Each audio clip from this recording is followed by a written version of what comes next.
কৃষ্ণ হৰি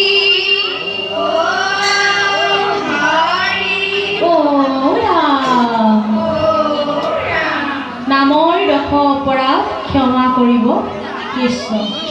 কৃষ্ণ মুখ্য উদ্দেশ্য হৈছে আইসকলে যাতে কীৰ্তন দশম ঘোষা ৰত্নাৱলী এই শাস্ত্ৰবিলাক নিজে পঢ়ি তাৰ পৰা তত্ত্ব উদ্ধাৰ কৰে। গুৰুজনে কৈছিলে শ্লোক সংস্কৃত লিখিবাক ভাল জানো তথাপিতো কৰি প্ৰদ বন্ধে স্ত্ৰী ক্ষুদ্ৰ আদি যত মিলুক পৰম তত্ত্ব। স্ত্ৰী ক্ষুদ্ৰ যিখিনি আমাৰ পিছপৰা বুলি সমাজত ধৰা হয় তেওঁলোকৰো যাতে মানে আচল তত্ত্ব কথাটো বুজি পায়, সেইকাৰণে মই পদবন্ধত লিখিছোঁ। এতিয়া আমাৰ প্ৰশ্নটো হৈছে আপুনি গজেন্দ্ৰ উপাখ্যানৰ নামষাৰ গাইছে, খুব সুন্দৰ হৈছে। এই প্ৰভু ভগৱন্তই আহি পোনেই সন্দে ধৰি তৰকত তুলিলা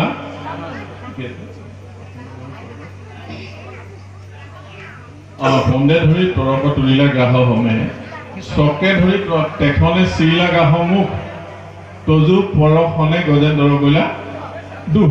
নহয় বাৰু আপোনালোকে গাইছে, কিন্তু গজেন্দ্ৰইহে স্তুতি কৰিছিলে প্ৰভু ভগৱন্তক ফুলপাহ দি পেলাই, নহয় বাৰু পদুম ফুলপাহ দি পেলাই সুবৰ্ণ কমল বুলি কৈছে, সুবৰ্ণ ফুলপাহ দি।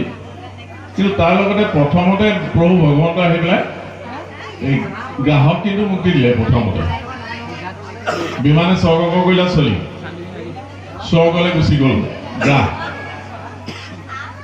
কি কাৰণে দিলে বাৰু সেই কথাটো আপুনি জানিব নেকি? অকণমান তেওঁ গ্ৰাহেতো স্তুতি কৰা নাছিলে প্ৰভু ভগৱন্তক, অকল গজেন্দ্ৰহে স্তুতি কৰিছিলে ফুল সন্দে ধৰি ফুলপাহ লৈ পেলাই। কিন্তু প্ৰথমতে ভগৱন্ত আহি পেলাই আকৌ গ্ৰাহকহে মুক্তি দিলে। তাৰপিছত গজেন্দ্ৰও কৈছে বাৰু বৈকুণ্ঠপুৰ চলি গৈছে চতুৰ্ভুজৰ ওপৰত ধৰি, কিন্তু কি কাৰণে দিলে বাৰু আপুনি জানিব নেকি কথাটো?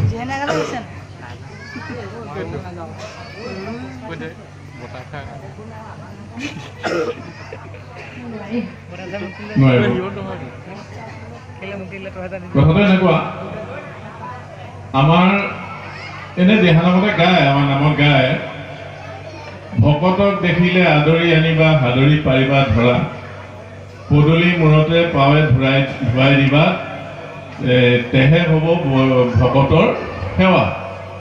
এতিয়া গজেন্দ্ৰ ভগৱানক ইমানেই স্তুতি কৰিছিলে যে গজেন্দ্ৰ এজন ভকত, গজেন্দ্ৰ ভকতে ল'লে বুলি আপুনি গাইছে। গজেন্দ্ৰ ভকত, সেই ভকতৰ যে ভৰিত ধৰি আছিলে, ভকতৰ ভৰিত ধৰি থকাৰ কাৰণে গজেন্দ্ৰক প্ৰথম মুক্তি দিছে। সেইকাৰণে আমি ভকতক দেখিলে ভৰিত ধৰি সেৱা ধৰিব লাগে। সেইটোৱে আপোনালোকৰ জ্ঞাতাৰ্থে কথাটো কৈ দিছোঁ। আৰু দ্বিতীয়তে আমি খোলবাদ্য প্ৰদৰ্শন কৰা বাদ্যজনক আমি প্ৰশ্ন এটা সুধিব বিচাৰিছোঁ। খোলৰ যিডাল আপুনি দোল কান্ধত লৈছে সেইডালক দোল বুলি কয়। দোলডাল কিহৰ প্ৰতীক বাৰু?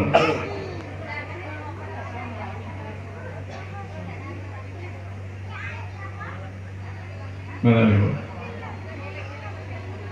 খোলৰ দোলডাল হৈছে ধৈৰ্যৰ প্ৰতীক। খোলটো যিমানেই গধুৰ নহওক দোলডালে ধৰি ৰাখে, নহয় বাৰু? সেইডাল দোলডাল আমাৰ ধৈৰ্য আমাৰ বাকী মানুহবোৰৰ আমাৰ নাই, নহয় বাৰু? এই কথাখিনি আপুনি খোল অংকত বা তেনেধৰণৰ কিতাপ অধ্যয়ন কৰিলে মানে পাব, অধ্যয়ন কৰিব ভৱিষ্যতে। কৃষ্ণ।